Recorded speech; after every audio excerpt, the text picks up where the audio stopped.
Les gens parlent souvent de mon authenticité, mais je pense que c'est davantage lié au fait que j'ose me connecter à mon enfant intérieur.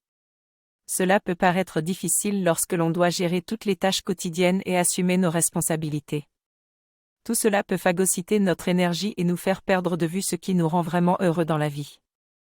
On a tendance à penser que l'on sera plus efficace ou plus heureux une fois que l'on aura terminé toutes nos obligations. Mais le problème, c'est qu'il y aura toujours quelque chose à faire et si l'on ne prend pas de distance avec nos responsabilités de temps en temps, on épuisera notre capital énergétique. Pour être réellement efficace et se sentir rempli de vie, il est important de prendre de la distance avec ses responsabilités et de puiser dans notre enfant intérieur, qui a une capacité immense de curiosité, de créativité et d'ouverture. En gros, j'ai compris que pour retrouver de l'énergie et vivre plus sereinement, je dois reconnecter avec mon enfant intérieur. Pour y arriver, il y a 3 stratégies. La première est d'être curieux et de sortir de ma tête. La curiosité est importante pour découvrir de nouvelles choses, comprendre les autres, et devenir plus intelligent. La deuxième stratégie est d'être plus présent dans le moment présent, comme les enfants, pour vivre à fond et ne pas ressasser le passé ou avoir peur du futur.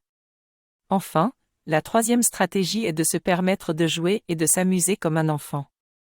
En appliquant ces stratégies, je pourrai reconnecter avec mon enfant intérieur et retrouver cette dimension de l'innocence et de l'énergie. J'ai appris des astuces pour gérer mon stress et ma pression au quotidien.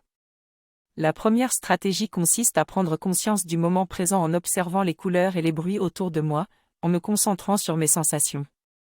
J'ai compris l'utilité du fameux « stop » qui consiste à faire une pause de quelques minutes pour moi-même afin de réduire mon stress. La deuxième stratégie est de rêver éveillé, d'imaginer une expérience agréable que j'aimerais vivre.